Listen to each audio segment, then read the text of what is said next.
Back here on the GSMC Chip Shot Football Podcast presented by the GSMC Sports Network. If you weren't able to join me for the first segment, I just went over what Jerry Jones said recently in an interview in regards to his quarterback, Dak Prescott, and what actions could happen this offseason in terms of his contract and potentially next offseason where it could really mean more in terms of Dak, the rest of the team, and so forth.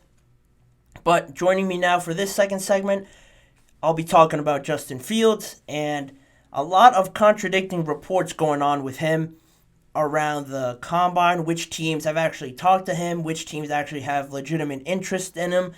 You know, when the combine started, I'm sure I mentioned that this whole Justin Fields situation would be a lot clearer after the combine because at the combine, a million things are talked about. In terms of extensions, trades, free agency, potential contract extensions, meeting with agents, and then you have actually meeting with the prospects at the draft. All that is talked about, and Justin Fields has been at the center of everything with the Bears because obviously they hold the number one pick, and they kind of dictate right now where the route that this draft is going to go because they could trade out of it like they did last year, or they could stick with Caleb Williams, which is the favorite option as of right now. And if they do that, you know, where does that leave Justin Fields? Everyone expects him to get traded. And the main, idea surrounding Justin Fields was that it was the Falcons as the main favorites. They were, I think, in betting terms, they were minus 400 at least to get a trade done with him. He's from Atlanta, Georgia. It all made the most sense there to fit into a young nucleus with Kyle Pitts, Drake London, Bijan Robinson, new head coach, new offensive coordinator. It all could be a fresh start for Justin Fields, and it all made sense. You know, the Steelers were also reported in that conversation, but their general manager, Omar Khan, came out and said, you know, a lot of support for Kenny Pickett. They're sort of trending in a direction where they're going to give Kenny Pickett another chance. Now, does that mean he deserves to be the unquestioned starter? Probably not. Omar Khan said that he wants competition there, as in he wants it in all positions. He thinks it's good for the team. And, you know, everyone's still waiting to see what the Pittsburgh Steelers do with their quarterback situation. I don't have to mention all the free agents that are out there, but that's another option.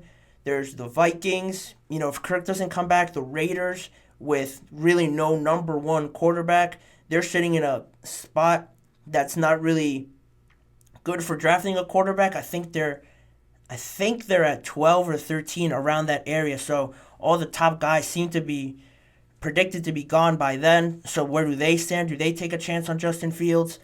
And the reports, I saw three that were very, in just the span of the same day, I think, that were very, very contradicting. The first one I saw was the Falcons' interest is actually overblown in Justin Fields. The report by U Stadium said that they prefer Cousins as their top option. And, you know, it added that the market value for Justin Fields isn't as strong right now as many people are led to believe with the package they're expecting. And I think right now, at best case scenario, the Bears might have been expecting a second round pick.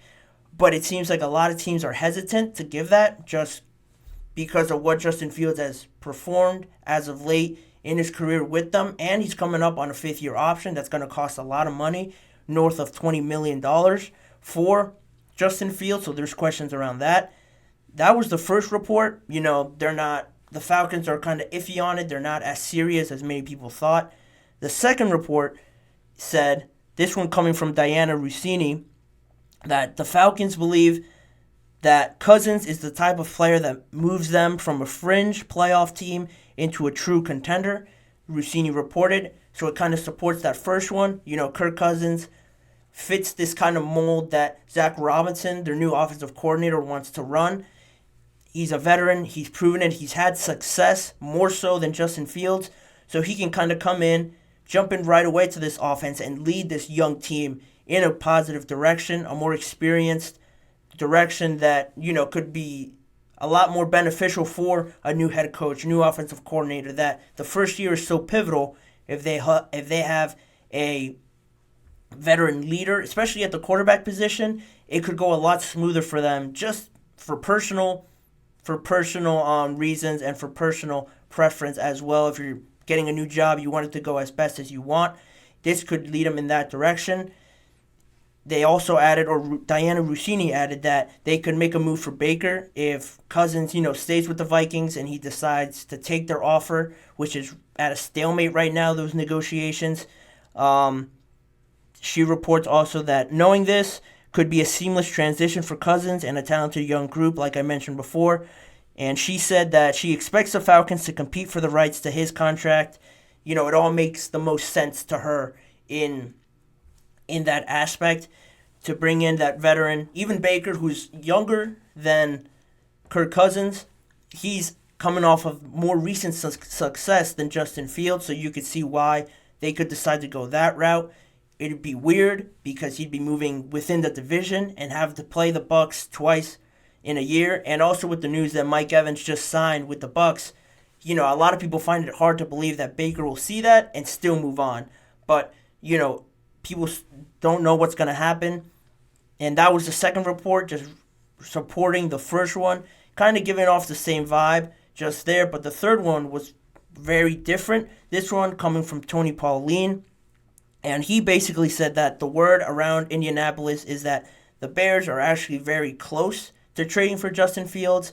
That report came out about like 2 to 3 days ago on Friday or Saturday. And very contradicting to what I just said, but in his words, he said, "It is not known if the deal will be finalized or even announced before the conclusion of the Combine.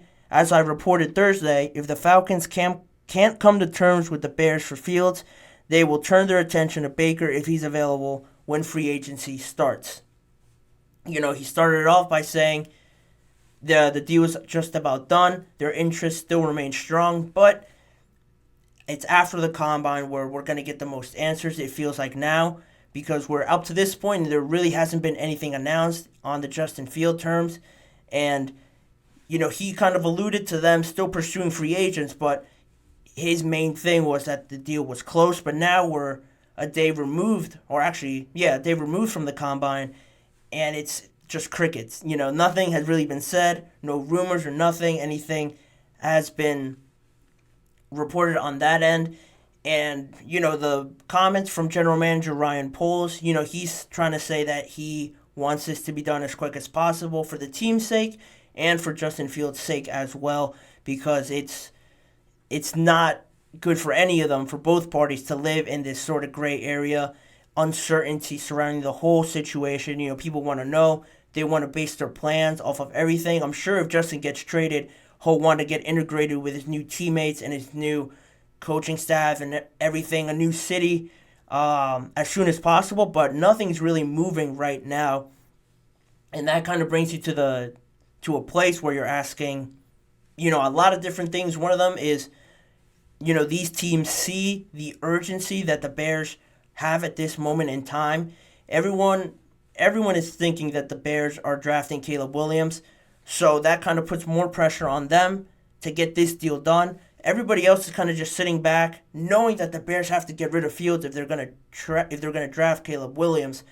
Everyone's taking their foot off the brake a little bit, taking it easy, not banging on their door, trying to get Justin Fields, if they know with the general sense of the Combine that they're going to trade him anyway, so what's the point of rushing it? The later this drags on, the worse it definitely gets for the Bears, because if you get to the draft and nothing's been done and Fields is there, seeing you draft your future quarterback, it's going to be a very awkward one and just add a lot more pressure to the front office. Not to mention how Caleb Williams feels if Justin Fields is still there. What's he going to think going into camp? Everyone reaches out to the new draft pick. Is Justin Fields going to reach out to Caleb Williams? All these weird sensations could go on if this drags on further and further. And it lowers the price lower and lower as well for the Bears and for every other team, because the Bears want to avoid that situation at all costs. And with both of them still being on the roster, they just might pull the trigger on whichever deal comes in, and it could be giving him away for nothing. And that's where the Bears stand out right now, kind of measuring, kind of taking the temperature of the situation, what teams are really interested and, not trying to get fleeced really in the end for their quarterback that they drafted 11 in the first round. It just takes me back to that trade they made with the Steelers for Chase Claypool. Chase Claypool isn't even on a team right now, and they traded a second-round pick for him. And the Steelers got the first pick in the second round. They drafted Joey Porter Jr., and Claypool, like I mentioned, isn't even on the Bears anymore. Is a free agent right now, and that is obviously now, in hindsight, a bad trade for the Bears. They want to avoid that. But because no one is showing any real interest, what do you do now if you're the Bears, if you're Ryan Poles, trying to assess what you can get back for Justin Fields? And also, what is it in the best interest for the Falcons? They're really the favorite at this point, but, thinking about it more and more, do you want to put all the pressure from Raheem Morris trying to do his best, Zach Robinson trying to do his best, on Justin Fields, because you have that price kind of hanging over your heads of his fifth-year option? And, where's his confidence level at? Is he going to fit into the offense you want to run? Is he the kind of talent? I won't say talent because he is very talented, but is he the kind of decision maker, the kind of quarterback that you want running your offense and essentially being the face of your offense if it all goes well, if you're investing a lot in trading for him? The Falcons really have to gauge that and see what's in their best interest. They might think that's too big of a risk for the price tag that he'll take up, plus future extensions for Kyle Pitts. That's coming up as well. So they have to gauge all their options, and they might feel, they need more time. And they don't have to rush the Bears because the Bears have to sell anyway if they're going to draft Caleb Williams. And on top of that, just coming off of the combine and seeing especially how these quarterbacks performed, the Falcons and, the Giants, if the Giants also want to trade for a new quarterback, that was a rumor, if they want to move on from Daniel Jones. With the performance of these quarterbacks in the combine, the talk is about J.J. McCarthy. Michael Penix had a great combine as well. The throwing drills were great. The medicals were better than a lot of people expected with his past injury history. He threw the heck out of the ball at the combine. So those two guys are rising up draft boards. And, there's still the three at the top. And then you have Penix. Bo Nix is still in there. And J.J. McCarthy now rising to the top of draft boards. All those guys could be available for the Falcons if they just stay put at 8. So why would they have to trade for Justin Fields? The longer this drags out, I keep saying it, the more reasons it gives other teams to look elsewhere, and it really lowers the leverage that the Bears have for Justin Fields if they don't make a decision quick. But again, they have to toe that line of not giving him away for pennies, but getting something in return. At this point, it's moving to me from a second-round pick to at most a third.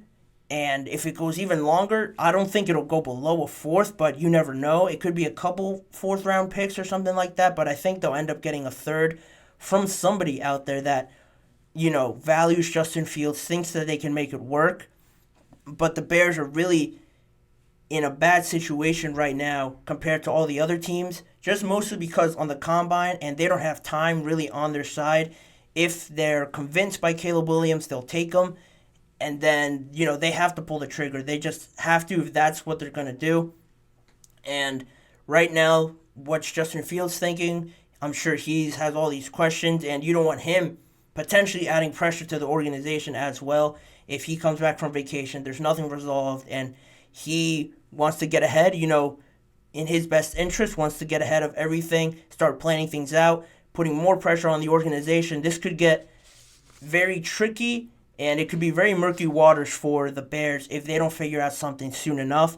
But, some reports say that they're close. We're going to have to wait and see where this all ends up. With the league year officially starting in about 9 days now on the 13th, that'll definitely give a lot more answers to these questions. But, I think the Bears are definitely itching to get a deal over the line. But, we're going to have to wait and see. But that's all on the Justin Fields front, really, up till now. A lot of questions now rising after the combine, and not too many answers up till now. But that'll just send us into our second break. And on the other half of this break and on the other half of this show, I'm going to dive into some more things we learned after the combine in regards to negotiations, extensions, and other rumors that were discussed among executives and team members at the combine, as well as the biggest story on J.J. McCarthy and his rise to some of the top of draft boards, and just some people think he could go top 5 if the Chargers trade back. So stick around. I'll let you know what I think on that. You're watching the GSMC Chip Shot Football Podcast presented by the GSMC Sports Network. Don't go anywhere.